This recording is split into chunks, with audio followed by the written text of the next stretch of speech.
So good to see you this morning. We're in the middle of our Spring Renewal series. Michelle spoke last week. I get to speak today, and Dr. Roger will be back with us next week to wrap up for Palm Sunday. And the theme is Wisdom of the Heart. Today's talk is The Heart is What It Wants. And there's an opportunity to go a little bit deeper in this series. If you go online to the watch page, you'll see that you can download some small group materials, but they're just as well self-led materials, or start a group of your own to dig deeper into that. There's an old Sufi story about a man who is pursuing a female's hand in marriage. And he's writing her letters nonstop, sharing about how he is fully consumed in his love for her and fully devoted. And the woman's unsure of this guy, but she wants to give him a chance, and she invites him to meet her in the town square. And she shares with him, I am open to marriage, but first I need you to meet my sister. You see, she's a little bit prettier than I am, and I want you to meet her before you say yes to marrying me.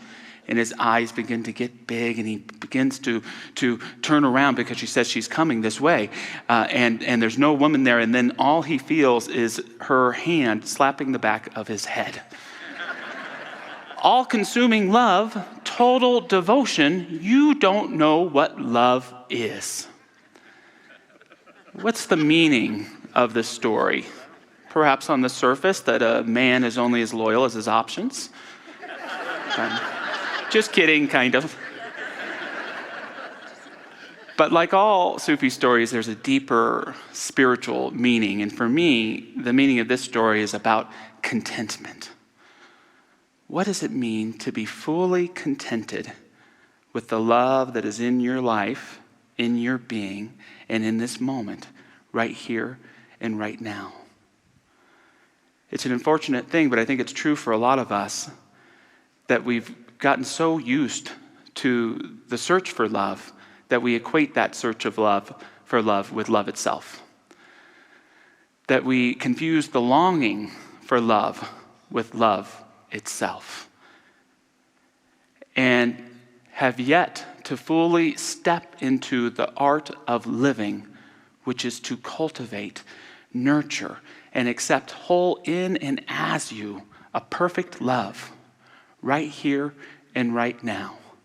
That knowledge that whether you're coupled or single or a unicorn, that we are surrounded by love intelligence. That in reality, it's the truest thing that's ever been and ever will be. No matter how far you travel, you cannot step outside of it. It is so the root of your being that you can never separate yourself from it. Real love. And yet for many of us, we may find that we're not experiencing this love all the time in our lives. And I'm here to state today that your love life is your responsibility. That it's your responsibility, and that it can start right here and right now as we grow in love together. Another great Sufi teacher, Hazrat Inayat Khan, said, to an angelic soul, love means glorification. To a jinn or genie soul, love means admiration. To a human soul, love means affection. To an animal soul, love means passion. One need not fall in love. One must rise through love. Falling in love, not love, that's easy to do. That happily ever after part, that living in completeness in our heart, that takes work. And that's what I mean by the talk title today, The Heart is What It Wants. It's the recognition that the love you seek is already within you. But we have to share it. We have to commit to it. We have to allow it to tell the great love story of our lives. It's time to stop being empty vessels searching for love and to be bubbling brooks, sharing it wherever we go. It's time to stop looking for someone or something to complete us and to start living complete lives right here and right now. I don't think the right question is, how do I find love? But how do I overcome the objections to love within myself? The question is not, how do I find love? But how do I address the objections to love within myself? And the first point I want to make today is that the heart is not the lock. The heart is the key. The heart is not the lock. The heart is the key. And where we use it, we nurture and cultivate and grow love.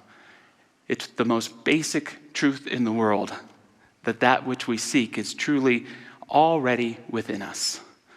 This is expressed through perhaps the great American myth, The Wizard of Oz. Written in 1900 by Frank Baum, this wonderful book gives us keys to the heart and how to live. The first thing that informs Baum's amazing work that causes most of us to be Dorothyites in life, whether we're aware of it or not, is the sense of childlike wonder. To approach love with childlike wonder. That's what makes the Wizard of Oz so wonderful, is when we see it through the eyes of a child. Baum was certainly interested and influenced by Lewis Carroll's story of a long-haired blonde girl who chases a rabbit down a rabbit hole. But he was just as much influenced by children around him. And by his desk, whenever he wrote, he would remind himself with the following saying that was etched there from the New Testament. When I was a child, I spoke as a child. I understood as a child. I thought as a child. Bringing childlike wonder to our lives is a key to opening the heart. Another interesting thing going on in Baum's time, in 1896, there was the Chicago's World Fair.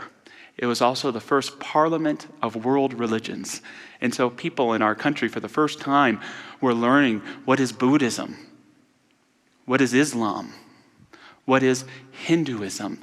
And it really launched what we might call today kind of the New Age movement, this idea of the exotic nature of learning new spiritual secrets from different traditions, and this idea that we teach here of the golden thread that bonds all faiths. And if you read The Wonderful Wizard of Oz, it's filled with all of this imagery and symbolism from different faiths and different understandings, because Baum was very much influenced by this movement and this understanding. And it tells us that another key to heart is to always find new ways of discovering the sacred, of connecting with what love really is, of being open at the top to new ideas about life. And then most importantly, the story, the mythos of the Wizard of Oz gives us this central teaching, that if you can live your life with courage, you will demonstrate that which you are seeking. If you can courageously bring your heart to your life, you will demonstrate the truth that what you're seeking is already yours. This is true of Dorothy, who can go home at any time. She just doesn't know it. It's true of the courageous scarecrow who demonstrates genius on his way to getting a brain. It's true of the lion who practices courage on his way to getting courage. And it's true of the Tin Woodman who seeks a heart. And one of my favorite scenes from the book, the Tin Man, he steps and accidentally kills a bug.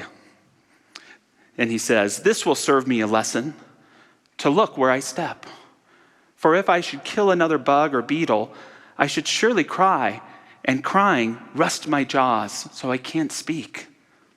Thereafter he walked very carefully, with his eyes on the road, and when he saw a tiny ant toiling by, he would step over it so as not to harm him. The Tin Woodman knew very well he had no heart, and therefore he took great care never to be cruel or unkind to anything. "You people with hearts," he said, "have something to guide you, and need never do wrong. but I have no heart, and so I must be careful. When Oz gives me a heart, of course, I needn't mind so much. And Baum even has the audacity, in a sense, to expel the idea that some power like Oz outside of yourself is going to bring you that which you seek. It must come from demonstrating it within yourself. And could it be that you're a little bit like the Tin Man? Or a scarecrow or a lion? What is that in your life which you are seeking most right now? And could it be that with a little bit of courage, a little bit of coming forward, you'll find that it's yours in spades? The question is not how do I find love, but how do I overcome the objections to it within myself? That's the next point, is that we have to learn to allow our true love story to overtake our not love story. When your not love story is longer and bigger and gets more attention than your true love story, we shut ourselves out of the love that is really available for us. Now, like me, does anyone here have a not love story? I think we all have them. It's the story that deep down I'm unlovable, and if anyone really knew the real me, they wouldn't love me. It's the story about being rejected and being afraid to love. It's the story that there's something defective in me and I don't quite know how to love properly. It's the story that I'm not worthy of love. We all can carry these forward, and we can all fall back into them when we become unconscious. But it's so important to know that you are not unlovable, that you are love-worthy, that you are not love-demented or love-disturbed, love-repressed, but that you have the ability within you right here and right now to step out of the not love story and into your true love story. And when we do that, it's not our job to tell it, but just to keep practicing that love so it continues to demonstrate itself. It's again to take seriously the understanding that your love life is your responsibility, that your experience of love is your responsibility. So let's get on it. How can we step more fully into our true love story? One pragmatic thing to do, every day, take just 5 minutes. 5 minutes and think about love. Take 5 minutes and think about what love means to you. Think about who you love. Think about who loves you. Ponder those who you care about in your life that aren't with you anymore. And ponder the idea that they're so proud of you, that they're sending you love right where you are, that you can send love to them. Think intentionally, who am I called to love today? Think about, how can I best love myself today? 5 minutes every day. Just try it for a week. And find yourself back in that flow and that rhythm of love. We're all about spiritual practice this year at Mile High Church, so let's take 60 seconds. Let's take 60 seconds right now and think about love. I'll keep the time.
what do you notice? What do you notice? I notice for me that it's a little overwhelming, that I need more training as I think about love, as all the people I love and all those who love me. I also notice how often I'm not living in awareness of that love.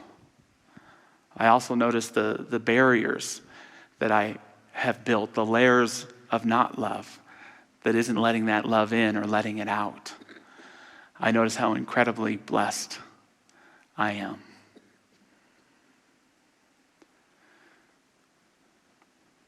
The question is not how do I find love, but how do I overcome the objections to love within myself?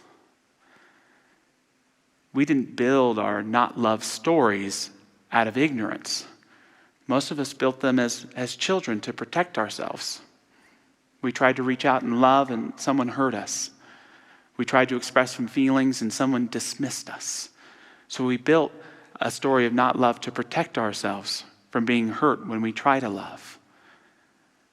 But the truth is, we're grown-ups now. We're grown-ups.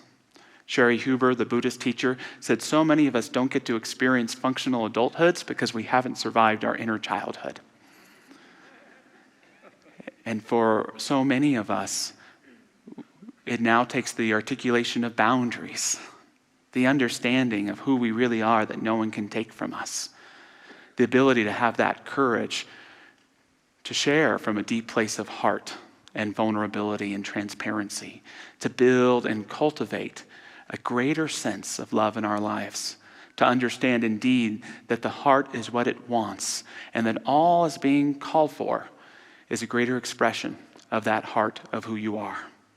I recall those famous words from Emmett Fox. There is no difficulty that enough love will not conquer, no disease that love will not heal, no door that enough love will not open. It makes no difference how deep set the trouble, how hopeless the outlook, how muddled the tangle, how great the mistake. A sufficient realization of love will dissolve it all. If only you could love enough, you would be the happiest and most powerful being in the world. And for each of us, we love the sentiment of that. But do you believe that? Is that the real, God, honest truth for you? And if it is, then you have your answer for how to heal, for how to forgive, for how to connect, for how to grow. It's to courageously cultivate that love in your heart through discipline, through training, through reminding yourself of the truth and demonstrating it intentionally every day. It's not about how to find love. It's about how to overcome the objections to love within yourself. I'd been a minister for about 2 minutes, and there was a nice man who sat always near the back of the church.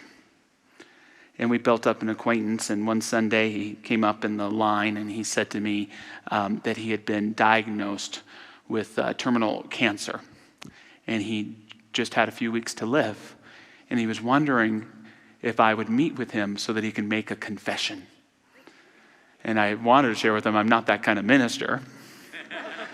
I'm much better at playing like Never Have I Ever or something like that. But I could tell it was important to him, and I wanted to be there for him. So we set up a time, and he sat down, and he shared with me his confession that he had had 2 gay relationships in his life. He'd grown up and was still in many ways a practicing Catholic. He'd grown up a staunch Catholic, and he believed that being gay was a sin. So he just wanted to say that and get it out there and hope that God forgave him. And then I had to inquire a little bit. Did you cheat on your wife? Did you neglect your kids? Never been married, never had children. I mean, were these relationships toxic? Was there something wrong with them? They were the happiest I'd been in my entire life. And looking back, I can see now how he perhaps saw in me someone who would accept him and see him and uplift him. But it was a very powerful experience to me of the point that love never really rejects us. It is only us that rejects ourselves. How wonderful it was that this man got to have the relationships that he had, but how sadly tragic was the sense that I was left with, that he didn't get to live life as fully in love as he wanted to, because that not love story was overtaking him. Love never rejects. We only reject ourselves.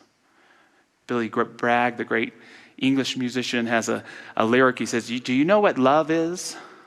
Love is when you put someone else's needs above your own. And do you know what lust is? That's when you put your own needs above someone else. That's the only sin that there is when it comes to love.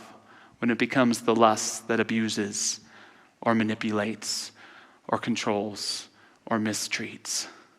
But love itself should only bring forth the highest and best for us. And only you can know what love means to you. Think about it. Ponder it. Deepen in it. Love, and love loves you back. It can cultivate that intelligence in your life that can become the most creative power that there is. Recognize that your heart isn't a lock but a key. Step out of the not love story whenever you find yourself meandering and stuck and imprisoning yourself there. Step into your true love story, knowing that the pages of our story turn when we allow ourselves to simply love in this moment. It builds a momentum, a creative power that can remind you and assure you that when love is the center of your life, that you become centered in it, and happiness and fulfillment and well-being and the things that matter most to us become at the forefront and no longer urge their way into the background. So moving into a closing prayer today, I invite any of our incredible prayer practitioners to stand and join me in this prayer.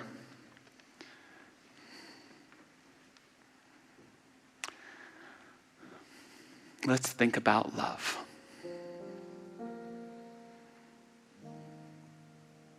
Because within us is the greatest treasure that has ever been buried or unearthed.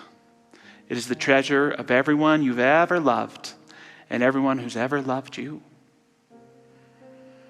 It is the treasure that connects you with the divine power that says no matter how much love you've experienced in your life, there's more where that came from. It is the treasure of contentment in this very moment to know that in the divine truth there is no past or future.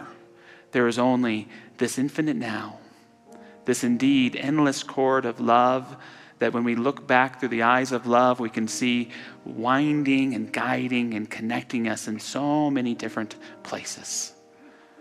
What would it mean for each of us to step into a new level of trust in love today?